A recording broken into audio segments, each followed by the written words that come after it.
मध्य प्रदेश, छत्तीसगढ़, उत्तर प्रदेश, हरियाणा, पंजाब में अभी नेक्स्ट कदम में जा रहे हैं, कोई हफ्ता 10 दिन के बाद।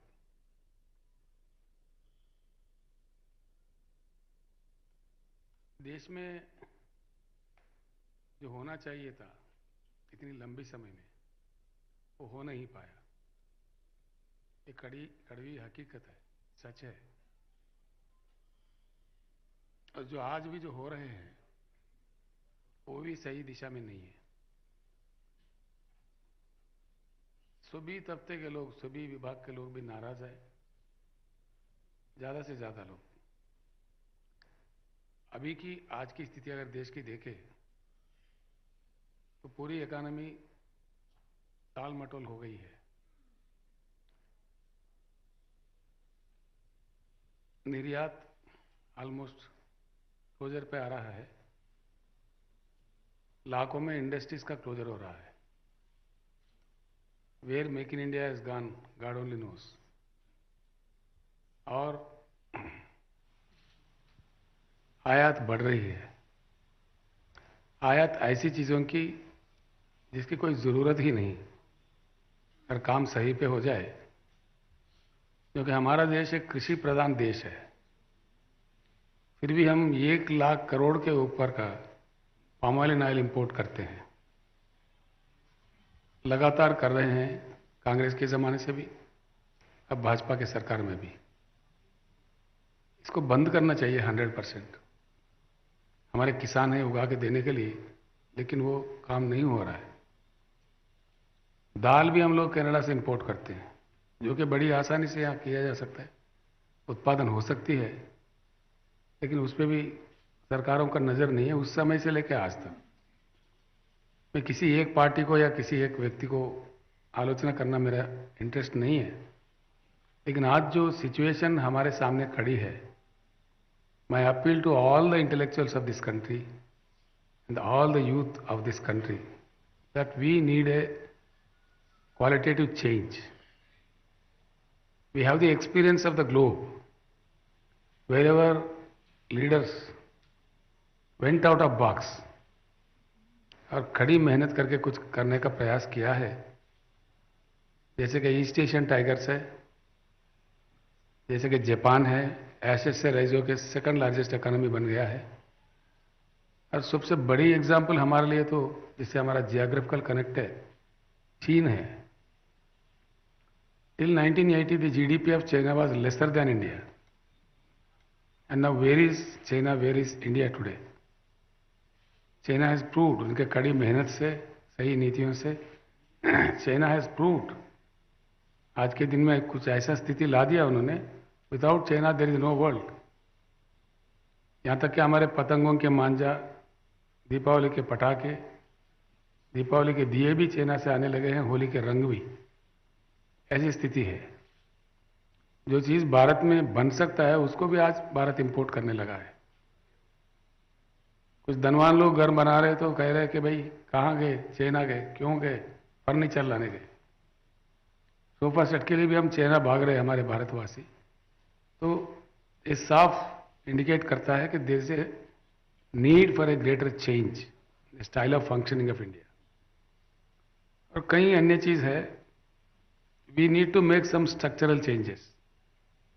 संविधान को लेकर के भी, जुडिशरी को लेकर के भी, इकोनॉमिक रिफॉर्म्स भी होना चाहिए, कॉन्स्टिट्यूशनल रिफॉर्म्स होना चाहिए, इलेक्टोरल रिफॉर्म्स भी होना चाहिए, एडमिनिस्ट्रेटिव गवर्नेंस का भी सिस्टम बदलना चाहिए। We should get out of this routine. until unless we should get out of the box and get out of this routine, this country will not be able to flourish. Elections do come and go. Parties may win, parties may lose. तो चलता ही रहता है। लेकिन unless there are some structural changes, India will never be able to catch up with the world. कुछ ऐसी चीजें हैं, बड़ा ही दुखदायी है। खास तौर पर 2 चीज, पानी और बिजली। इसके लिए पूरी भारत तरसता है। मैंने कई किताबें पढ़ी है, कई बुद्धिजीवियों से, कई शास्त्रियों से मैंने बात किया है, कहीं से सही समाधान नहीं निकलता। we have the water availability more than the requirement of the country. The rainfall of India is about 140,000 TMC. 50% of the water gets evaporated, and rest 50%, that's about 70,000 TMC. हमारे नदियों में बहता है शुद्ध पानी, जिसके आज तक भारत ने उठाया है सिर्फ 20-21 हज़ार का। जो प्रोजेक्ट्स बने हैं जैसा कि इंदिरा सागर, नागार्जुन सागर, हीराकोट, ऐसे प्रोजेक्ट्स में सिल्टेशन भी आ गया है, उसमें 1/4 या 1/3 भर भी गए हैं। The real use of water is about 18.5-19,000 TMC। बाकी पूरे पानी समंदर में बह जाता है। 75 साल का ये स्टोरी है। देश के 15 प्रधानमंत्री बने, कई लोग 100 लोग मुख्यमंत्री बने, नीतियां नहीं बदल पा रहे। There is urgent need to review the water policy of India. That totally needs to be changed. New approach, new system where we should exploit the river water for the sufficient supply of drinking water and also to the farming। ये दोनों भी चीज़ बहुत सख्त ज़रूरत है, लेकिन इस पर कोई ध्यान नहीं है। नेहरू जी के समय में जो प्लानिंग चला उस समय में कुछ मात्रा में हुआ है। अब उसके बाद में द कंट्री हैज़ ड्रिफ्टेड। आज तक कोई किसी ने भी इसके बारे में ध्यान या जिस तरह से देना चाहिए उस तरह से नहीं दे पाए। और बिजली का भी वही हाल है। बिजली हमारे देश में ये बहुत कम लोग जानते हैं, हकीकत है। आंकड़े मेरे नहीं हैं, केंद्र सरकार के हैं, कोल मंत्रालय के हैं। अब तक जो डिटेक्टेड है, ऑलरेडी जो डिटेक्ट करके पाया गया है, the coal reserves in the land of India are about 361 billion tons, जो कि थर्मल पावर, जो फर्म पावर होता है, पावर तो 5-6 किस्म का है, लेकिन फर्म पावर सिर्फ 1-2 ही होते हैं। One is atomic power, another one is thermal power. Hydel power, solar power, all these are there but they are not power. These are only 2 firm powers. लेकिन एटॉमिक पावर को लेकर हमारे देश में भी, पूरे विश्व में भी कुछ विवाद है। चेरनोबिल के विस्फोटन जो रशिया में हुआ है उसके बाद में काफ़ी विवाद है। But thermal power has the global acceptance. इसमें सुपर क्रिटिकल आ गए हैं अभी, जो लेस पोल्यूटेड है, वो चीज़ पूरी दुनिया में चलता है। और जो कोयला हमारे पास उपलब्ध है पूरे देश में, विस्तार भंडार, तो 361 बिलियन टन, इसको सही संतुलित करके हाइडल, सोलर और थर्मल पावर को संतुलित करके यूज करे।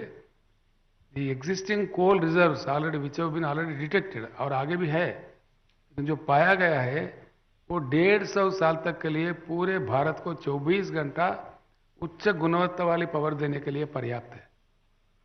ये मेरे नहीं है बात, ये शास्त्रज्ञों की बात है, एक्सपर्ट्स की बात है, मैंने उनसे चर्चा की है, लेकिन इसकी तरफ पे कोई ध्यान नहीं है। ये पूरी दुर्भाग्यपूर्ण बात है, इसमें भी बदलाव आना चाहिए।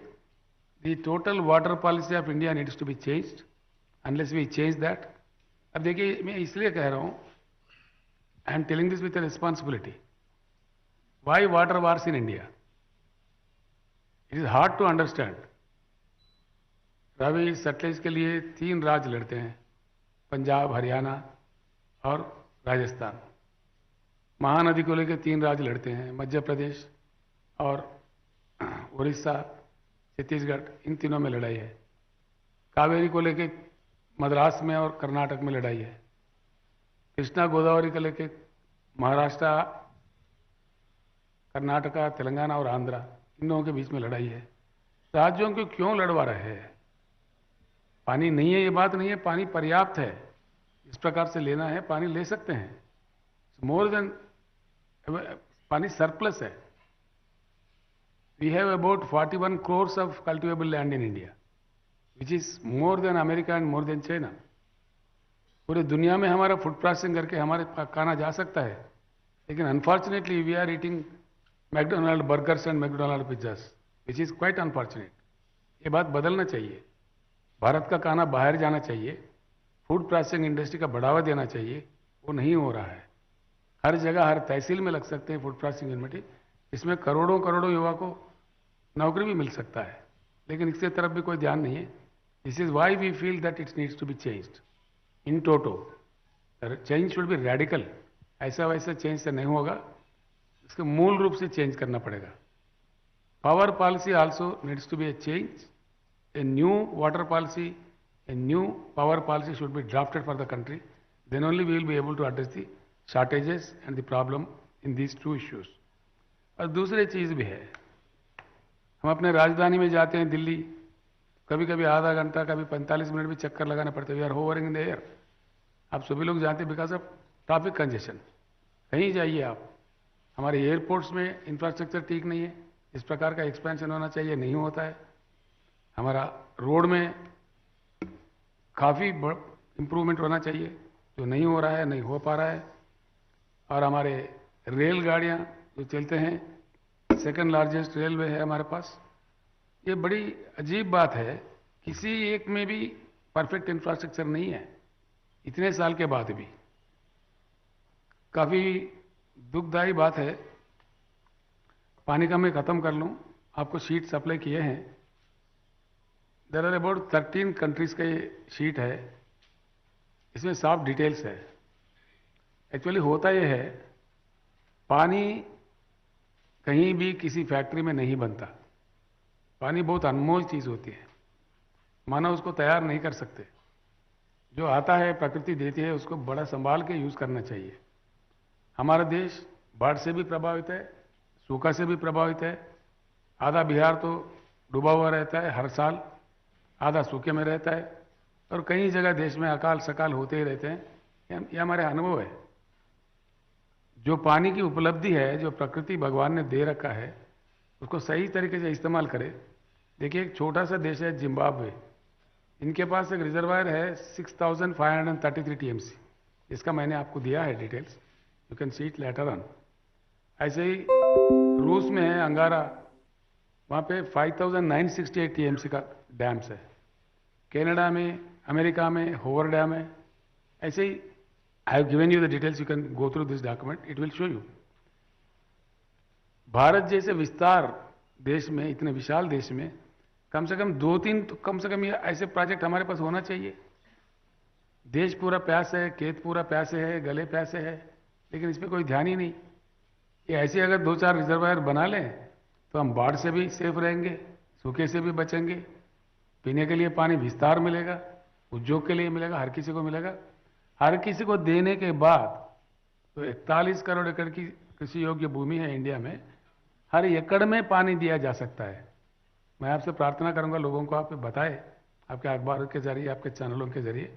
आई pray you, please let it be known to the people. India में दमदार सरकार अगर हो, हर एकड़ में भरपूर पानी दिया जा सकता है. पीने का पानी हर घर में नल फिट करके दिया जा सकता है, और उद्योग के लिए जो चाहिए भरपूर हम दे सकते हैं. इसके बाद भी कम से कम 20-25 हज़ार टीएमसी की बचत है. As far as water is concern, usable water is concern, India is a surplus country. भगवान ने, प्रकृति ने इतना दिया है, इसके बाद भी क्यों तड़पना पड़ता है लोगों को. हम जब औरंगाबाद गए, वहां बताए 8 दिन में एक बार पानी आता है. अकोला से हमारे भाई प्रकाश बोरे बता रहे थे कि वहां 7 दिन में एक बार आता है. सोलापुर वाले कह रहे 10 दिन में एक बार आता है. पुणे के लोग भी बता रहे थे किल्लत है पानी के, पर्याप्त नहीं मिलता. और यहां तक के भी है, दिल्ली में जो कंट्रीज कैपिटल है, नेशनल कैपिटल है, 75 साल के आज़ादी के बाद even in the national capital बिजली की कटौती होती है, पर्याप्त पानी की प्रबंध नहीं है. ये किस बात का संकेत है, हम इसको क्या समझ सकते हैं. तो इसलिए सरप्लस पानी रखते हुए कोई भी देश ऐसा नहीं करेगा. जो प्राथमिक आवश्यकता है, it's a prime need of the people. इस ऐसा भी ये डैम्स भी बनाने का कोई योजना नहीं है. जो एग्जिस्टिंग बैंक्स है, दे आर गेटिंग सिल्टेशन आ गया उसमें, वो भी सही नहीं है. इंफ्रास्ट्रक्चर के मामले में आप देखिए, सिंगापुर जैसा देश है हमारे आंखों के सामने, वहां कुछ भी नहीं है except the mind power, there is nothing. पानी भी उनके पास नहीं है. कम से कम हम लोग जाके वहां फोटो उतर रहे हैं, वहाँ एक पुतला, उसके मुंह से पानी निकलता रहता है, बगल में खड़े के हम फोटो निकाल रहे हैं वहां पे. बड़ा दुख मालूम होता है जब देखते हैं इस चीज. उनके पास कुछ भी नहीं है. वो एक निवाला ऐसा उठाता है तो उसमें एक दाना भी उनका नहीं है. Everything is imported. मट्टी भी नहीं है, सी रिक्लेम करके कुछ जगह बना है तो उसके पास मट्टी भी नहीं है, they buy it from Indonesia. ऐसी सिचुएशन में भी what is the economy of Singapore today and what is the economy of India? वहाँ दिमाग इस्तेमाल करके जहाँ कुछ भी नहीं है, mister Lee Kuan Yew who is the maker of Singapore, he has changed the fate of Singaporeans. It's a great country today before the world. हम कहाँ हैं, हम कहाँ खड़े हैं इतने सारे उपलब्धियां लगते हुए। ट्रेन इंफ्रास्ट्रक्चर भी देखिए आप, the speed of goods trains across the world एक बार हम नजर डालते हैं। चाइना में गुड्स ट्रेन की एवरेज पर आवर स्पीड है 120 किलोमीटर्स, यूनाइटेड स्टेट्स में 78 किलोमीटर्स है, यूके में 75 किलोमीटर्स है, ऑस्ट्रेलिया में 80 किलोमीटर्स है, जर्मनी में 60 किलोमीटर है, जबकि हिंदुस्तान में 24 किलोमीटर है। When we will be able to catch up?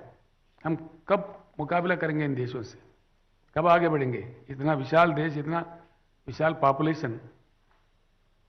Truck speed देखिए, Indian trucks on Indian roads, it's average speed is only 50 kilometres, whereas Japan 80 kilometre, South Korea 80 kilometres, UK 95 kilometres, US में 95 to 115 kilometres. ये truck का infrastructure है। ये पूरे आंकड़े मेरे नहीं हैं, this is all given by government of India and the international figures. हर चीज में हमारा रैंक गिरता जा रहा है। ह्यूमन इंडेक्स डेवलपमेंट में देखिए, पर कैपिटा पावर यूज में देखिए, पर कैपिटा पावर यूज में भारत का रैंक है 104। तो कहाँ है? भूटान भी हमसे ज़्यादा है पर कैपिटा पावर यूटिलाइजेशन में। तो हम कहाँ खड़े हैं? और ये ऐसे ही चलते रहे तो कुछ होने वाला नहीं है। और सिंगापुर का एक बड़ा अजीब बात है, सिंगापुर का ये एक ही पोर्ट है। Singapore perimeter is only 193 kilometres. वो एक आइलैंड है, हम जानते हैं, जो कंटेनर्स हैंडल करते हैं। चाइना में 37.3 लाख कंटेनर्स, 37.3 है, इंडिया में 25.7 है। चाइना है, सॉरी, सिंगापुर का 37.3 है, China up to 210 lakh containers का हैंडल करते हैं। वेरेज और Indian coast is about 7.5 to 8,000 kilometres. यानी कि वो इंफ्रास्ट्रक्चर में हम सही नहीं है। इतना विस्तार हमारा तट इलाके है, तटवर्ती कई राज्य है पूरे भारत में, वो भी सही नहीं है। हर चीज में आप किसी भी चीज देखिए, पोर्ट्स में देखिए, एयर इंफ्रास्ट्रक्चर देखिए, सड़क इंफ्रास्ट्रक्चर देखिए, रेल इंफ्रास्ट्रक्चर देखिए, तो इसमें कंप्लीटली हमारे को, ये तो कोल इंडिया का है, you look at everything, we are going down. Forex is totally going down and down. And what is the rupee value today? It's about 82 change है आज में, मेरे ख्याल से 80 to 83 रुपीस है। ये स्थिति पहले कभी नहीं था भारत में। इतना गिरावट रूपी का अब पहली बार हमको देखने का मिल रहा है। We are not able to control anything. इसी को लेके the BRS proposes for a qualitative change in the country. हमारा प्रयास वही है। पूरी भारत में हम अपना प्रयास जारी रखेंगे, हम आगे बढ़ेंगे और इस प्रकार का उच्च गुणवत्ता वाली परिवर्तन का पूरी प्रयास करने का हम आगे बढ़ रहे हैं। रिफॉर्म एजेंडा भी मैंने आपको बता दिया। It's about economic reforms, constitutional reforms, electoral reforms, judicial reforms and administrative reforms and governance में रिफॉर्म्स। तो ये मैंने दिया है आपको विस्तार में, आप इसको देख सकते हैं।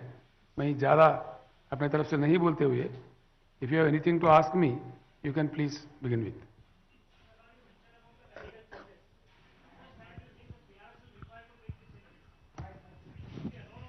You can use, please, mic,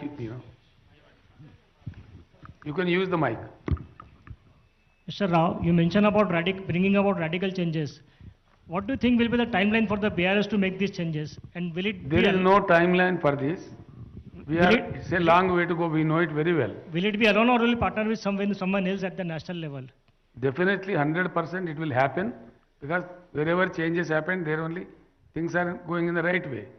India also needs to change. It may take some little time. हम कोई हरी में नहीं है।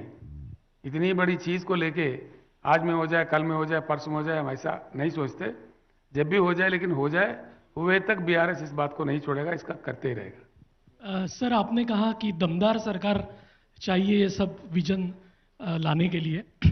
क्या बीआरएस वो भूमिका में है या फिर संयुक्त रूप से विपक्ष कुछ ऐसा सोच रहा है कि सब एक साथ मिलकर ऐसा कुछ पर्याय दिया जाए? ऐसा है, we have seen so many fronts, United Front, National Front, सब भी फ्रंट मिलकर काम किए हैं, लेकिन वो पर्याप्त नहीं हो पाया है। ये हमारे सामने है, देश के सामने है। इसलिए we are proposing this agenda. कुछ मित्र जो हमारे बीआरएस से सहमत है, हमारे एजेंडा से सहमत है, चलते चलते वो हमारे कंसोर्शियम में आ सकते हैं। हम उनको आह्वानित भी करेंगे। पूर्ण रूप से जो हमारे एजेंडा से सहमत है पर स्ट्रक्चरल चेंजेस, वो हमारे साथ आ सकते हैं, हम उनको साथ भी ले लेंगे। Mr. Chief Minister, what do you think about forging an alliance with other parties apart from Political? BJP? What do you think about forging an alliance of parties? मैं देश के बारे में बात कर रहा हूँ, आप राजनीति बात कर रहे हैं। If you can ask any question about the country, I would be more happy. But I'm asking a राजनीति political तो question, चलता sir. है। सर, आप रीजनल पार्टीज का अलायंस के बारे में क्या सोचते हैं? बीजेपी और We are कांग्रेस not के- regional party now. We are a national party. I have already announced it. That's the name. I changed my party's name from TRS to BRS. Okay, and my second question is regarding, you have been a strong proponent of separate states. So will you support separate state of Vidarbha? It's not about Vidarbha alone. I'm sorry to say. It's very strange that India is a country where Sikkim-like state with 6.5 population is also a state, and where UP is also a state with 24 crores of people. This system needs to be changed. There should be some scientific method to make states in the country. That will come. When that will happen, everything will happen.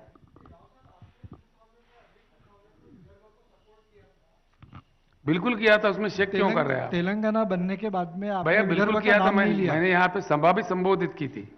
हाँ, इसीलिए मैं बोल रहा कि हाँ, बिल्कुल। तेलंगाना बनने के बाद में आपने विदर्भ का नाम नहीं लिया, तो अभी कोई आपका क्यों एजेंडा नहीं में लिया है क्या? हमने? कौन कहा आपसे मैंने नाम नहीं लिया? कहीं बोल ही नहीं रहे, आ ही नहीं रहे आप विदर्भ में कभी। अभी पहली बार आपका एंट्री हुआ है, मैं ऐसा पॉलिटिकल। मैंने आपको सीधा बता दिया, भारत में ही एक अजीब स्थिति है राज्य बनाने के सिस्टम को लेकर। मुझे भी 15 साल लड़ने पड़े। When I was on to fast on to death, almost मैं मरते मरते फिर जीवित हुआ। मैं अनशन पे बैठ के मेरे मरते मरते समय में अनाउंसमेंट आया पार्लियामेंट से। यानी कि देश साइंटिफिक नेचर, इसलिए मैं कहता हूं उच्च गुणवत्ता वाली परिवर्तन की जरूरत है। कहीं कोई राज बनाना है तो इतना मुश्किल, इतना मशक्कत क्यों ऊपर करती पड़ती है देश देश में? राज बनाना है तो बना लो। हमने तेलंगाना बनाया जैसा, तो we have converted the 10 districts of Telangana into 33 districts, whereby we are achieving wonderful results there. ये होना चाहिए आमतौर पर कई जगह। सर, एक सवाल ऐसा है, आप कह रहे हैं कि महाराष्ट्र के 288 सीट्स जो है वहाँ पे उम्मीदवार होंगे, जितना भी वोट शेयर आपको मिलेगा लोकसभा में, विधानसभा में, तो उसका फायदा कह रहे हैं ऐसे पॉलिटिकल एक्सपर्ट्स कि बीजेपी को होगा।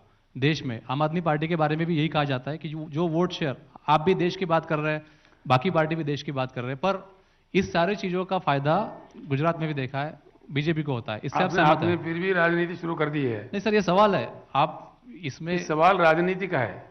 सर आप राजनीति करने तो आए ना। कौन? आप yes, politics is a vehicle to achieve this targets. पर सर आप जब नीतियां बनते हैं, पार्लियामेंट से नीतियां बनते हैं, विधानसभाओं से, तो पॉलिटिक्स में रहना जरूरी है। गारू, एक लास्ट मेरा सवाल ये है, ये ब्लूप्रिंट है किसका? ये ब्लूप्रिंट आपका प्रश्न का मैं जवाब देता हूं। किसका फायदा होता है, किसका नुकसान होता है, इससे हमको मतलब नहीं है। इस देश में आजकल एक फैशन बन गया, कोई भी एक पार्टी खोल के आ गया तो किसी का बी टीम कहो, किसी का सी टीम कहो, किसी का ए टीम कहो, ऐसा एक तमाशा बन रहा है। इसका कोई मतलब ही नहीं है। ऐसा कहने वाले कहते रहेंगे, लेकिन हमारा जो काम है देश के जनता के लिए होगा, देश के जनता के फायदा के लिए होगा। गारू, ये ब्लूप्रिंट है जो आपने दिया है, दिस इज अ ब्लूप्रिंट, क्योंकि महाराष्ट्र में इसके पहले राज ठाकरे ब्लूप्रिंट लेके आए थे, उसका ये ब्लूप्रिंट है। क्या ब्लूप्रिंट? मुझे ये आपने जो दिया है document, this is the blueprint for Maharashtra development. Not Maharashtra, it's for the whole India, but it's a blueprint for whole country. Entire country needs a change. It's not a single state which can not do anything. Sir, दक्षिण भारत में केरल, कर्नाटका, आंध्र, तमिलनाडु में BRS क्या स्थिति में है और महाराष्ट्र ही क्यों चुना गया है? ऐसा है, महाराष्ट्र में ये दुखदायी बात है एक्चुअल में। ये चीज मैं साफ बताना चाहूंगा। हमारा नारा भी है अब की बार किसान सरकार। हमने इसलिए दिया, largest suicides in the country are taking place in Maharashtra. सबसे ज़्यादा आत्महत्या है, और ख़ास तौर पर जो तेलंगाना के बॉर्डर से लगे हुए यवतमाल ज़िले में बहुत ज़्यादा आत्महत्या हो रही है, और इसके देखते हुए हमने समझा महाराष्ट्र से शुरू करो, इसीलिए हमने महाराष्ट्र से शुरू किया। सर एक क्वेश्चन और एक है कि भागीरथ भालके के लिए एक प्राइवेट विमान भेजा गया था, ऐसी क्या नौबत आ गई थी कि प्राइवेट विमान भेजना पड़ा? प्राइवेट विमान नहीं हो, हमारा अपना पार्टी का विमान है। हाँ तो पार्टी का ही विमान क्यों भेजना पड़ा? पार्टी में लोग आ रहे तो क्या करें, भेजेंगे, उसमें क्या है? तो इसके लिए प्राइवेट विमान भेजा जाता इसमें कौन सा है? बड़ा बात है? सर क्या ये पार्टी के बताएं- लोग प्राइवेट विमान में घूमना नहीं चाहिए? आज भी मैं प्राइवेट विमान से ही आया हूँ, इसमें कौन सी नई बात है भाई? सर सर सर अमेरिका में तो कदम कदम पे प्राइवेट विमान है भैया, किसानों के पास भी विमान है। वही स्थिति भारत में हम लाना चाहते हैं। सर ये कई बताएं- लोग हैं। सर अभी आपने ये विमान की बात की, थोड़ी देर पहले आपने सड़कें और ट्रकों की स्पीड अलग अलग देशों की है कि नहीं, तो पिछले कई सालों में सड़कें तो देश की बन रही है, तो क्या मतलब आप क्या कहना चाहते हैं कि इससे भी बढ़िया और इंफ्रास्ट्रक्चर हो सकता है, और वो कितना टाइम लेगा, मतलब क्या कहना चाहेंगे आप? भैया क्या बन रहे क्या नहीं बन रहे आप भी जानते हैं, हम भी जानते हैं। हमने जो बताया वो हकीकत है ना, ये आंकड़े मेरे नहीं है भैया, केंद्र सरकार के हैं, उन्होंने खुद बताया है। तो इससे भी बढ़िया इंफ्रास्ट्रक्चर हो सकता है? 100% हो सकता है, क्यों नहीं हो सकता है? सर ये बताएं सर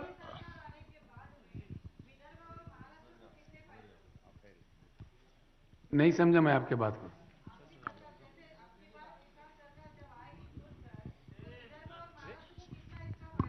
हंड्रेड 100% हो जाएगा मैम, बिकॉज हमारे पास महाराष्ट्र से ज्यादा किसान आत्महत्या कर रहे थे, अब वो ऑलमोस्ट थम गए, ऑलमोस्ट, कहीं एक आधा होता होगा लेकिन ऑलमोस्ट थम गए। नंबर 2, हमारे किसान आज कड़े हो गए हैं। हमारे जो पॉलिसीज है, एक्सेलेंट पॉलिसीज है, किसानों में जितना दुख था वो सारा मिट गया है। अभी हमारे किसान बहुत खुशहाल है, अच्छा है।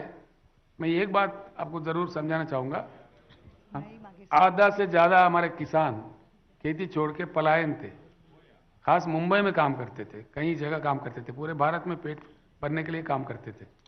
आज हमारे लोग पूरे पूरे वापस आ गए, और तेलंगाना राज्य में करीब 14 राज्यों के लोग आके हमारे पास अपने पेट भर रहे हैं। यही स्थिति महाराष्ट्र में भी, विदर्भ में भी आ जाएगी। अगर बीआरएस सरकार यहां बने, सेम तेलंगाना जैसा स्थिति यहां भी आ जाएगी। सर ये बताएं कि यूनिफॉर्म सिविल कोड के लिए कहा जा रहा है कि नागरिकों की राय ली जाए, धर्म गुरुओं की राय ली जाए, तो आपका क्या कहना है यूनिफॉर्म सिविल कोड के लिए? इनकी राय, लोगों की राय की बात की जा रही है और धर्म गुरुओं की राय लेने की बातचीत की जा रही है। ये धर्मगुरु कहां से लाके रख दिए भाई राजनीति में? धर्मगुरु तो को मठ चलाना चाहिए, पूजा पाठ करना चाहिए, याग करना चाहिए, वो इसमें घुसपैठ करके बड़ा हंगामा कर रहे हैं देश में। Sir, I am Neeraj from Power of One magazine, this side. So I want just ask you a question. You would be the Prime Minister candidate of opposition. So in this situation, opposition क्यों भाई, opposition क्यों बोलते हो आप? नहीं, in this situation, क्योंकि बाहर जितने विपक्ष के लोग हैं उनके लिए आप एक अच्छे कैंडिडेट हो सकते हैं। क्या आपको नहीं लगता कि यहाँ इस तरीके से महाराष्ट्र में जब आप आएंगे तो एक सेक्युलरिज्म की जो दूसरी ताकतें हैं वो कमजोर होंगी, सेक्युलरिज्म की लड़ाई कमजोर होगी, क्योंकि वोट का जो डिस्ट्रीब्यूशन होगा वो यदि थोड़ा सा भी आपके फेवर में होता है तो ऐसा है। Definitely it will be affect to the others. एक सिंपल बात है, किसको इफेक्ट होता है किसको नहीं होता, इससे हमारा कोई मतलब नहीं है। जनता के फायदे में काम हो वो काम हम करते हैं। सर आपने कहा है कि अब की बार किसान की सरकार, यस, जब चुनाव आएंगे तो किसानों की क्या भागीदारी रहेगी, क्या उनको मौका दिया जाएगा? बिल्कुल दिया जाएगा। हम तो कह रहे हैं हल चलाना बंद करो और रास्ता निकालो पार्लियामेंट में जाने का, विधानसभा में जाने का। हम सीधे ही कह रहे हैं। राव सर मेरा एक सवाल है। आपका मैंने पूरा भाषण भट्ट सभागृह में देखा, आपने एक भी बार विदर्भ की बात नहीं की, और आपने जस्ट अभी कहा कि विदर्भ को हम तेलंगाना जैसा बनाएंगे। अगर आपकी सरकार भारत में आती है तो आपने खुद ने इतना बड़ा संघर्ष किया है कि सेपरेट जो राज्य रहते हैं उन्हीं का विकास होता है, तो आप अलग विदर्भ आप नहीं देना चाहते, क्योंकि आपने कहा कि हम तेलंगाना जैसा बनाएंगे विदर्भ को, यानी आपने सेपरेट विदर्भ का मुद्दा छोड़ दिया है क्या? हमने नहीं छोड़ा या नहीं पकड़ा, हम कभी पकड़ लिया कभी छोड़ लिया, हम तो सीधे ही कह रहे हैं, इसमें कोई ये बात नहीं है। सीधी बात यह है, भारत में कई जगह नए राज्यों की मांग है। मैं एक बात कहता हूं आपको, इस सादा सी सिंपल बात है, इसमें कोई कठिनाई नहीं है। बिहार को लेके एक, उसका नाम क्या है, मिथिलांचल राज्य का मांग है। मेरा नारा लेके, मेरा मांग लेके, मेरा दिल्ली पहुंचने से पहले 10 साल से वो लोग बैठे हुए हैं जंतर मंतर में। मेरा बात हो गया, तेलंगाना बन गया, वो आज भी बैठे हैं ऐसे ही। तेलंगाना बन के we are celebrating 10th year of formation of Telangana, still they are sitting there. Why the things should be like this? Bharat में राज्य बनाने के मांग होंगे, वो एक बात है, और राज्य बनाने की जो बात है वो केंद्र सरकार को खुद में सोचना चाहिए। देखिए, हमारे पास एंड बंगाल में 2 जगह जिले की संख्या नहीं बढ़ाए, जबकि पूरे भारत ने बढ़ाया। हमारे पास जो थे वही थे। अब तेलंगाना बनने के बाद मैंने तेलंगाना का विभाजन करके 33 जिला कर दिया। हमको देखते हुए आंध्र में भी 25 जिला कर दिया वो लोग। And the things are going so smooth, you know. बहुत बड़े बड़े जिलों की जगह एक एक जिले में अब 3 कलेक्टर आ गए, 1 कलेक्टर के बजाय। काफी काम हम कर पाते हैं, काफी काम कर रहे हैं, हमको रिजल्ट पाया। मैं एक एग्जाम्पल आपको देता हूं। हमारे राज्य को किसानों के बढ़ोतरी के लिए हमने क्या किया, एवरी 5000 एकर्स को एक क्लस्टर बना दिया। एक अच्छा अनुभव है, इसलिए मैं कह रहा हूं आपसे। थोड़ा सा समय लगेगा, लेकिन पूरे ऐसे राज्य में, तेलंगाना राज्य में 2601 क्लस्टर बने। हम और हमारे चीफ सेक्रेटरी पूरे कलेक्टर्स कॉन्फ्रेंस बुला के उनको समझा दिए, भैया बहुत अहम चीज़ है, यहाँ किसानों की पूरी चर्चा होगी, अच्छा होगी। ये 6 महीने के अंदर बनाना है, और बिल्कुल 6 महीने के अंदर हम बना पाए।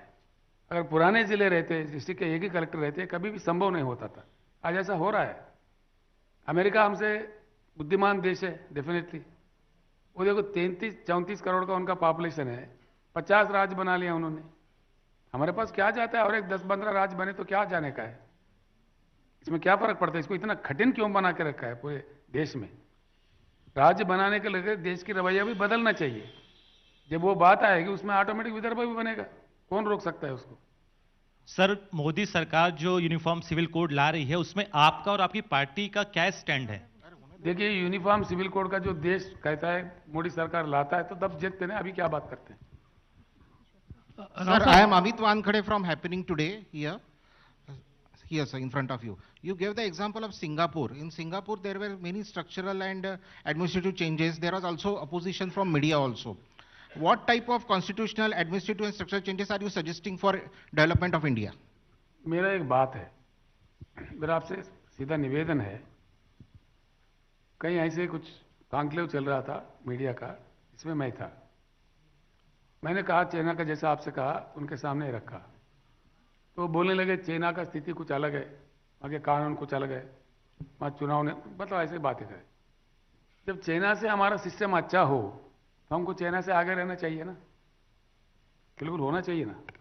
यानी कि ज्ञान किसी के पास नहीं होता है, ज्ञान का कोई ठेकेदार नहीं होता है। अच्छी ज्ञान जहाँ से भी प्राप्त होता है पूरी दुनिया में, वहाँ से लेना चाहिए, उससे थोड़ा रिफॉर्म करके अपने देश के मुताबिक बना लेकर उसको इंप्लीमेंट करना चाहिए। इसमें क्या दिक्कत है? स्ट्रक्चरल रिफॉर्म्स, बिल्कुल स्ट्रक्चरल रिफॉर्म्स की जरूरत है। मैं आपको बताऊं तो कई देश है जो आउट ऑफ बॉक्स जाके स्ट्रक्चरल रिफॉर्म करके आगे बढ़ चुके हैं। जापान देखो, एशेस में गए हिरोशिमा नागासाकी के बाद, now they are the second largest economy in the world. China देखिए, साउथ कोरिया देखिए, मलेशिया देखिए, सिंगापुर देखिए, कई ऐसे देश है हमारे सामने। हमारे देखते देखते कम से कम 15-16 कंट्री काफी अच्छी उनकी तरक्की हुई है। वैसा हम क्यों नहीं करना चाहिए हिंदुस्तान में? हमको खुद में ज्ञान नहीं है तो वहां से सीख सकते हैं हम लोग। अच्छी बात कहीं से भी मिलता है दुनिया में, वहां से लेना चाहिए। केसीआर गारू, ये तेलंगाना का फुटप्रिंट भारत सरकार इंप्लीमेंट करता है, अक्सर इस टाइप का एक बात एडवर्टाइजमेंट में होती है, तो क्या आपकी और मोदी साहब की लेट नाइट मीटिंग्स होती है ये पॉलिसी को लेकर? क्या है, मुझे समझ में नहीं आया। तेलंगाना का जो फुटप्रिंट पॉलिसीज है, उसका footprint government of India follow करता है, इस प्रकार की बात हमेशा एडवर्टाइजमेंट में होती है। तो आपकी मोदी जी के साथ में कोई मीटिंग्स होती है ताकि आइडियाज एक्सचेंज हो जाए? मोदी जी मेरे अच्छे मित्र है। कई बार हम अपने ख्यालात बदलते हैं, नीति आयोग मीटिंग में, कहीं इधर उधर में, बिल्कुल हम मिलते जुलते हैं। और कुछ मीटिंग्स भी होते हैं best practices in the states, Kerala में कोई चीज़ बेस्ट हुआ तो दूसरा सीखे, तेलंगाना में कुछ अच्छा हुआ तो दूसरा सीखे, ऐसे वो एक्सचेंज होते रहते हैं, इसमें कोई नई बात नहीं है। Mr. Rao, since your party is targeting Nagpur, is your party going to fight this municipal corporation elections as well? We are going to fight each and every election in Maharashtra now. Okay, and how many? नहीं सुनिए, मेरी पूरा बात सुनिए। हम जीते ना जीते इससे कोई बात नहीं है, कुछ लोग जीतेंगे कुछ लोग हारेंगे, कोई बात नहीं है। हम अपना बेस बनाते चलेंगे। हमारा लक्ष्य बहुत बड़ा है भारत परिवर्तन का, तो हम अपने जगह बनाते बनाते आगे बढ़ेंगे और पूर्ण लक्ष्य पाने तक हमारा कोशिश जारी रहेगा। In Vidarbha, how many seats you are targeting? Assembly seats? All seats. Why not all seats? मुझे बताओ कहाँ किसान नहीं है? किसान तो छोड़िए, किसान के साथ पूंजीपति भी आना चाहिए। उनकी थाली में खाना कहाँ से जाता है? किसान ही देता है। Hello sir. सर मेरे दो क्वेश्चंस थे आपसे। आपने सर किसानों की बात की, तो सर मेरा एक पहला क्वेश्चन था कि एमएसपी के रिगार्डिंग। सर एक किसानी है सर, जैसे आप कोई भी अगर मार्केट से प्रोडक्ट लीजिए सब एमआरपी पे बिकता है, पर किसान का प्रोडक्ट आप एमएसपी पे के लिए बात करते हैं और वो भी मेजोरिटी ऑफ इसको नहीं मिलता है जो। और आपने सर दूसरा क्वेश्चन ये था कि आपने यूएस की बात की। सर यूएस में मेजोरिटी ऑफ लैंड होल्डिंग जो है वो बड़े जो हम प्राइवेट कंपनीज बोल सकते हैं उनके पास है, और उनको और वहाँ पे जो छोटी लैंड ओनर्स है उनको वहाँ इंसेंटिव देना पड़ता है। तो आपको इस स्ट्रक्चर को करेक्ट करने के लिए आपके आइडियाज है सर एमएसपी के और इसके? आपका सेकंड क्वेश्चन का मैं पहले बोलता हूँ। पूरे ही दुनिया में मैंने इसके काफ़ी विस्तार में स्टडी किया है, ये मेरा अपना नॉलेज नहीं है, ये जो हकीकत है। पूरे दुनिया में बगैर सरकार के सपोर्ट के एग्रीकल्चर खड़ा होता ही नहीं, हर जगह। सबसे ज़्यादा सब्सिडी एग्रीकल्चर को देने वाला देश है अमेरिका, मैं जानता हूँ, और अन्य देश भी। एक भारत ही ऐसे देश है जो एग्रीकल्चर को सब्सिडी नहीं देती है, लेती ज़्यादा है एग्रीकल्चर से। देने के नाम पे कुछ मात्रा में देती है लेकिन लेता ज़्यादा है। This is very unfortunate, that is why our farmers are forced to commit suicide, that is the biggest problem. Sir मेरा एक सवाल है सर, इधर जी। मेरा एक सवाल है, अब की बार किसान सरकार किसानों के लिए आप काम कर ही रहे हो। देश में जो भी सरकार आई है, आने के पहले उन्होंने काफी वादे किए हैं, लेकिन 5 साल निकल जाते हैं, वादे भूल जाते हैं। अभी 10 साल निकल गए, वादे भूल गए। आपकी सरकार अगर देश में आती है तो क्या शिक्षा की नीति और रोजगार की नीति क्या रहेगी? क्योंकि देश में बेरोजगारी बढ़ गई है, शिक्षा नीति में परिवर्तन हुआ है, जो गरीब है उनको शिक्षा नहीं मिलती। तो अगर आपकी सरकार अगर देश में आती है तो क्या नीति रहेगी? भैया मैं आपको एक बात बताना चाहूंगा। इलेक्शन मैनिफेस्टो बनाते हैं हर पार्टी और पेश करते हैं लोगों के सामने। हम भी इलेक्शन मैनिफेस्टो दिए थे चुनाव से पहले, हम 2 बार चुनाव जीते हैं। हमारे पास 119 सीटें हैं हमारे राज्य में। तो पहले चरण में हम 63 सीटों से जीते थे, नेक्स्ट टाइम हम 88 सीटों से जीते। हमने जो कहा हमारे मैनिफेस्टो में उससे 100 गुना बढ़ के हम काम किया है। जैसा कि किसान बंधु जो स्कीम है, एकड़ में 10,000 रुपये देते, हमने मैनिफेस्टो में नहीं रखा, लेकिन हालात के अनुभव मिलते मिलते चलते चलते हमने बीच में कर दिया। जैसा कि हमारे दलित वर्ग के भाई है, आज देखिए कितने अत्याचार आज भी होते हैं। पेपर में पढ़ के बड़ा दुख होता है, किसी दलित ने शादी किया और घोड़े पे जा रहा है तो उसको खींच के मार रहे हैं, मरवा भी दे रहे हैं किसी जगह। तो एक रोज नहीं गुजरता इसमें दलित पे कोई अत्याचार नहीं है। हमने ये सोचा है 100% हमारे पास ये चीज़ बदलनी चाहिए, हर हालत में इसको रोकना चाहिए, ये अत्याचार बंद होना चाहिए। इसके लिए हमने सख्त कानून हमारे पास लाया है, कम करने का बहुत प्रयास किया है। और दलितों का उद्धार मैं पूरा बिलीव करता हूं, उनका इकोनॉमी बढ़ाने से ही ये शोषण पीड़न उनका चले जाएगा। इसलिए हम इतना एक क्रांतिकारी प्रोग्राम लाए हैं हमारे राज्य में, जो हमने इलेक्शन में कभी कहा ही नहीं है, हमारे मैनिफेस्टो में भी नहीं है। हम चेप्तान एक दलित बंधु स्कीम लाए हैं। जितने भी दलित फैमिलीज है फेज्ड मैनर में हम उनको 10 लाख रुपए देते हैं हर दलित फैमिली को, सैचुरेशन मोड में। अभी हमने 50,000 फैमिली को दिया है, उसका बहुत ही अच्छा अनुभव है, हम बहुत संतुष्ट हूँ मैं। कई लोग आके देख रहे पूरे भारत से भी, कई दलित नेता भी आके देखे। कई मुख्यमंत्री भी आके देख रहे हैं, मंत्री भी आके देख रहे हैं, वो उनके कोई पाबंद नहीं है, इनका कोई बैंक लिंकेज नहीं है, वो इतनी अच्छी स्कीम है। वो जो आता है उनको हुनर, जो उनके पास जो हुनर है वो काम करे, ये काम करो वो काम करो, ऐसा कोई नहीं है। तो इससे अच्छा हो रहा है। आज अभी चालू है हमारे पास, इस साल हमने 17,000 करोड़ रखा है बजट में, 1,30,000 दलितों का भी दे रहे हैं। ये ऐसे काम देश में शुरू होना चाहिए। 75 साल से अगर ये काम शुरू होता तो कभी का हमारा दलित वर्ग का उद्धार हो जाता, नहीं हो रहा है। Most unfortunate, when the country's economy is grown, automatically all these things can be done. It's not doable, it's a doable thing. दूसरा, शिक्षा के बारे में आपने पूछा। शिक्षा बिल्कुल, जितना अच्छा शिक्षा मिले वही बहुत बड़ा प्रॉपर्टी होगा उनके लिए, तो दुनिया से लड़के अपना जिंदगी जिएगा। हमारे पास हमने आवासीय विद्या का बहुत इंपॉर्टेंस दिया, पूरे देश में कहीं नहीं, हम चैंपियन है उस चीज़ को लेके। 1001 स्कूल हमने आवासीय विद्यालय छोड़ चुके हैं, उसमें 5.5 लाख 5,69,000 बच्चे पढ़ते हैं, लड़कियां और लड़के भी, जिनके ऊपर हम एक साल में 1,25,000 रुपये एक विद्यार्थी पे खर्च करते हैं। बहुत ही अच्छे परिणाम उसके मिल रहे हैं। नीट में, हर एग्जाम में हमारे बच्चे बहुत सीट डाल रहे हैं। तो ऐसे शिक्षा पूरे देश भर में आना चाहिए, हम ये चाहते हैं। शिक्षा का नीति भी पूरा बदलना चाहिए, जैसे जर्मनी में मिलता है, यूएस में मिलता है, कहीं अन्य देशों में मिलता है। शिक्षा फ्री में मिलना चाहिए। सरकारी स्कूलों का अहमियत बढ़ा देनी चाहिए। सरकार स्कूल छोड़ के हमारे बच्चे आज प्राइवेट स्कूल में भाग रहे हैं। सरकारी स्कूल क्वालिटेटिव बनाना चाहिए उनको, जो हम लगे हुए हैं बना रहे हैं। सर, महंगाई को लेकर कोई भी सरकार बात नहीं करती, तो आप क्या आपकी सरकार में इस एजेंडों के लेकर महंगाई कम करेंगे? बिल्कुल, आपका बात सच है, होना चाहिए, उसका प्रयास होना चाहिए। इन्फ्लेशन कट गया तो महंगाई ऑटोमेटिक कम हो जाएगी, इन्फ्लेशन बढ़ गया तो महंगाई भी बढ़ेगी। सेंट्रल एजेंसीज के दुरुपयोग को लेकर काफ़ी चर्चा हो रही है इन दिनों। तमिलनाडु में 2 दिन पहले एक कार्रवाई हुई। आपके राज्य में भी आईटी के कुछ रेड्स आपके एमएलएस पर भी हुई है, सर्चेस हुए। इस पे कैसा देखते हैं आप? बिल्कुल गलत बात है, जो हो रहा है अच्छा नहीं है, लोकतंत्र में सही नहीं है। दूसरा, एक बात नहीं भूलना चाहिए किसी को भी, वो चाहे मोदी जी भी हो, कोई भी हो। डेमोक्रेसी के pillars are the parties.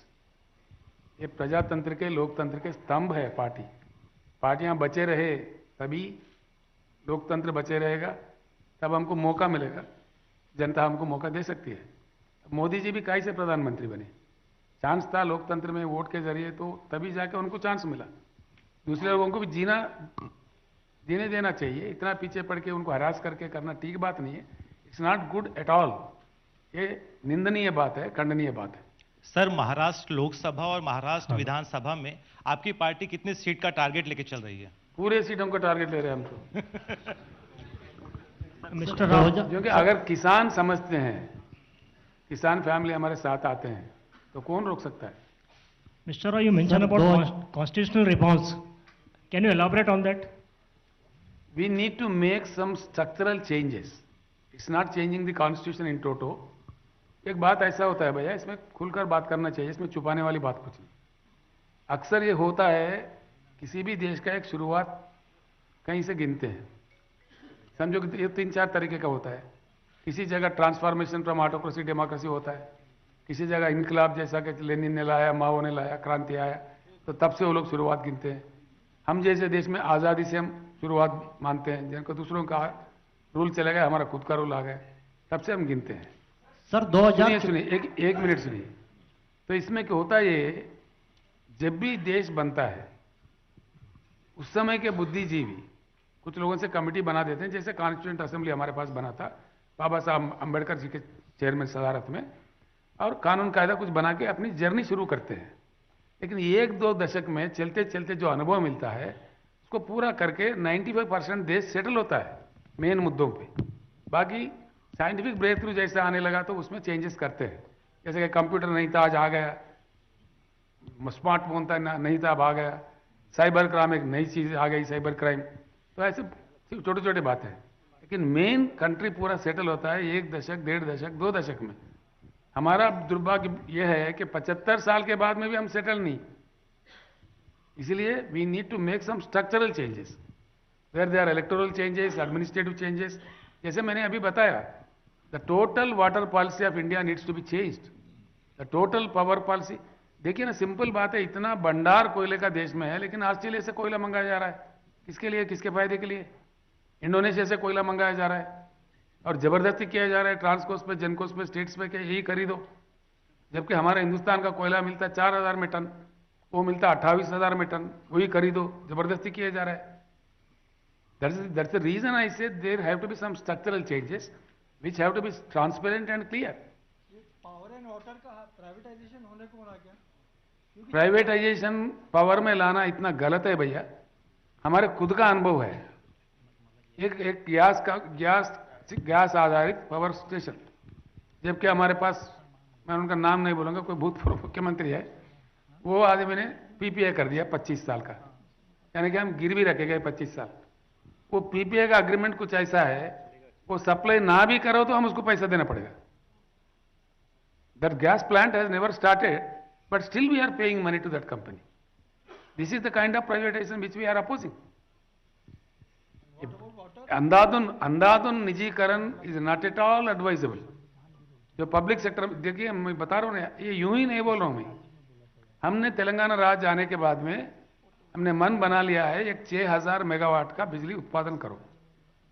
Solar में एक 6000 का टारगेट था, 5700 हो गए, 6000 थर्मल में। मेरे पीछे काफी लोग पड़े, बड़े बड़े पूंजीपति, बड़े बड़े कंपनी, एल&टी सब आए।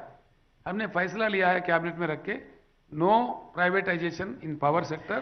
तेलंगाना जेनको ही बनाएगा, और हमने बना दिया। तेलंगाना जेनको चल रहा है हमारे पास आराम से।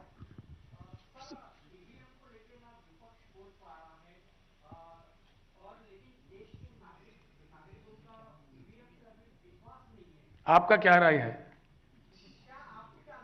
आपको क्या, आपका राय बताइए।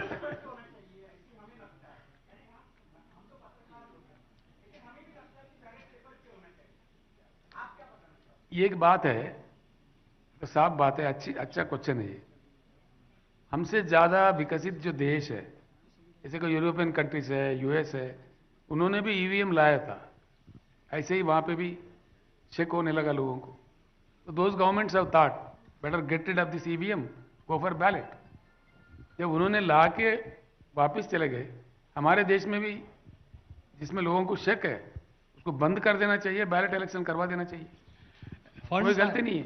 सर, आप फंड कहाँ से लाते? इतनी स्कीम चल रही है देश में, फंड्स मैनेजमेंट कैसे होता है, और लोन कितना है आपके गवर्नमेंट पे? क्योंकि महाराष्ट्र जैसे स्टेट पर काफी बड़ा लोन है, तो बाकी स्टेट्स ये योजनाएं क्यों नहीं लागू कर पाती, और आपका मैनेजमेंट किस तरह से, फंड्स आप कहाँ से लाते हो? मैं आपको एक बात बताता हूं, कड़ी मेहनत करने से, लूपहोल्स प्लगिंग करने से, सही निर्णय लेने से, फास्ट डिलीवरी होने से काफी इकोनॉमी बढ़ती है, जो तेलंगाना में बढ़ा है। हमने करके दिखाया है, हम ऐसे बात नहीं करते। हमारा पर कैपिटा जब राज्य बना 2013-14 में 94,000 थे। आज हमारा महाराष्ट्र उस टाइम मेरे से कई गुना ज्यादा था। नॉट ओनली महाराष्ट्र, बल्कि गुजरात, महाराष्ट्र, तमिलनाडु, कर्नाटक जैसे जो बड़े राज्य थे, स्थिर राज्य थे, 70 साल से राज्य थे, उनका आय बहुत ज्यादा था हमारे से तुलना में। आज जो सरकार अभी डिक्लेयर किया है, हमारा पर कैपिटा है 3,17,000, जबकि महाराष्ट्र का पर कैपिटा है 2,40,000। हमने इन सारे राज्यों को पीछे छोड़ दिया है। हमारा इकोनॉमी बढ़ गई है। मैं एक बात और बता दूं आपको, हमसे पहले तेलंगाना में 10 साल लगातार कांग्रेस सरकार था। रेती जो होता है ना, जो सैंड, वो माइनिंग डिपार्टमेंट के तहत आता है।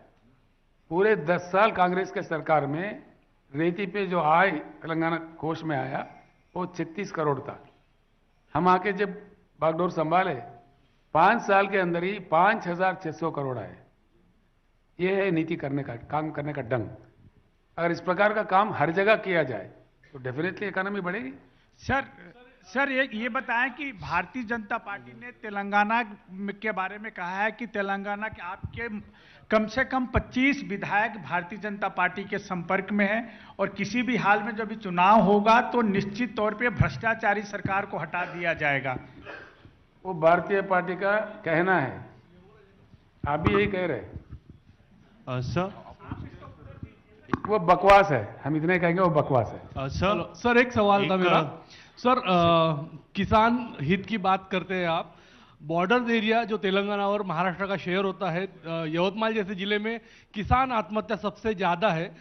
आपके स्टेट में किसानों के लिए काफ़ी योजना है, तो महाराष्ट्र सरकार को आप कुछ सुझाव देना चाहेंगे कि जिससे महाराष्ट्र में भी किसान आत्महत्या कम हो? मैं नांदेड़ में जब सभा संबोधित किया, यहाँ के अभी के उप मुख्यमंत्री भूतपूर्व मुख्यमंत्री जी है फडणवीस जी, उन्होंने एक वक्तव्य दिया था, मैंने अखबारों में पढ़ा, केसीआर जी आप तेलंगाना में संभालो, आपको महाराष्ट्र में क्या काम है। मैंने सिर्फ इतना कहा, आप महाराष्ट्र में आत्महत्या रोको, तेलंगाना मॉडल ला दो, मैं यहाँ से निकल के मध्य प्रदेश जाऊँगा। तो मैंने सुझाव दिया है ऑलरेडी, वो कहाँ तक इम्प्लीमेंट करते हैं देखते हैं। सर, महाराष्ट्र में अगर अलायंस की अगर बात पड़ी तो क्या महाविकास आघाड़ी के साथ आप जाएंगे? और दूसरा, पिछले कुछ महीनों में जो महाराष्ट्र की राजनीति में जो उठापटक हुई है उस पर आपकी क्या राय है? ऐसा नहीं होना चाहिए था, जो हुआ है वो एक बात है। अलायंस की बात हम बिल्कुल सोच भी नहीं रहे हैं, हमें लगता है कि हमें जरूरत ही नहीं पड़ेगी। सर, आपसे एक क्वेश्चन था। सर, आप स्ट्रक्चरल चेंजेस की बात कर रहे हैं, पर हम सब देख रहे हैं कि सर चाहे पार्लियामेंट हो या असेंबली हो, सर जो डिस्कशन का टाइम होता था, सर जैसे मैंने पढ़ा है कि अर्ली 60s वगैरह में 100 दिन से भी ज़्यादा पार्लियामेंट रहती थी, पर अभी वो कुछ दिनों पे आ गई है। सर, कंट्री का बजट बिना डिस्कशन के पास हो जा रहा है, असेंबलीज में भी दिन कम होते जा रहे हैं, तो सर क्या इसमें भी चेंज आना चाहिए? एक बात मैं आपसे कहना चाहूँगा, अच्छी बात है, I think which you will all appreciate. एक मेरा मित्र से ऐसे ही बात हो रहा था, उनसे मैंने पूछा कि भैया 542 सीटें हैं लोकसभा में, बड़ा हल्ला काट के हंगामा करके हम सारे एकजुट होके 500 सीट भी जीत लो। मैंने कहा करना क्या है बताओ। वो बोले जो भी कर सकते हैं 500 सीट जीतने के बाद और क्या है। मैंने कहा नहीं कर सकते। कैसा? देखो, आपका लोकसभा डायरेक्ट चुनाव है, जो प्रजा का मूड रिफ्लेक्ट होता है, वहां पे चुन के आते हैं। लोकसभा में आप बिल पास करो तो राज्यसभा में अटक जाता है। आज क्या चल रहा है देश में? Blame game. भैया हमने कर दिया, उन्होंने रोक दिया, बस हो गया बात। फिर वेयर आर द पीपल? आपने खुद देखा ना, हमारा खुद का अनुभव है। जब mister Chidambaram was the finance minister, मैं उनके सहयोगी था यूपीए के कैबिनेट में, उन्होंने लाया CST GST। जब मोदी जी गुजरात के मुख्यमंत्री थे, वो गला का फाड़ फाड़ के विरोध कर रहे थे। जैसा कि मोदी जी प्रधानमंत्री बन गए, वो GST लाए तो चिदम्बरम साहब विरोध कर रहे थे राज्यसभा में। मैंने पूछा उनसे, चिदम्बरम जी आप हार्वर्ड स्कूल के इकोनॉमिक स्कूल के स्टूडेंट है, आपने लाया है, आप कैसा विरोध कर रहे? तो बोले राजनीति है। मैं बोला देश किधर है फिर राजनीति है? तो इसीलिए मैं कहता हूं स्ट्रक्चरल चेंजेस की जरूरत है। These anomalies which are pending there, which have become hurdles for the development of the country needs to be changed. इसमें खुल के बात होना चाहिए, इसमें छुपे हुआ बात कुछ नहीं है, इसमें रहस्य कुछ नहीं है। राव साहब, नीतीश कुमार ने कहा है कि लोकसभा चुनाव पहले हो सकते हैं, तो क्या कहेंगे आप इस पे? केंद्र सरकार कराना चाहते हो सकते हैं, उसमें क्या बात है? कौन सा बड़ा बात है इसमें? अभी मैं सोचा नहीं, बाद में बता दूंगा। जी,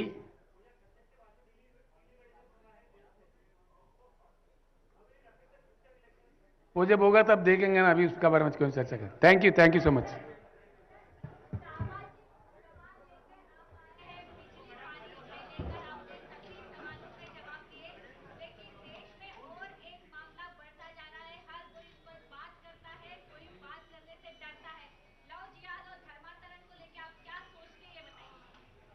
हम तो साफ कह रहे हैं, आप लिख सकते हैं हमारे एजेंडा में, which I am going to announce in Delhi very shortly. आज यहीं कह देते हैं,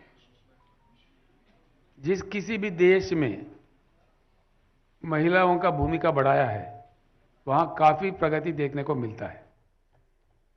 we require to invite the involvement of women into the all walks of the life. मैं जब यूपीए सरकार में था, उस समय भी ये बात चली, तो मैंने उस समय सुझाव दिया था, हो नहीं पाया, लेकिन हमारे एजेंडा में अब डाल रहे हैं।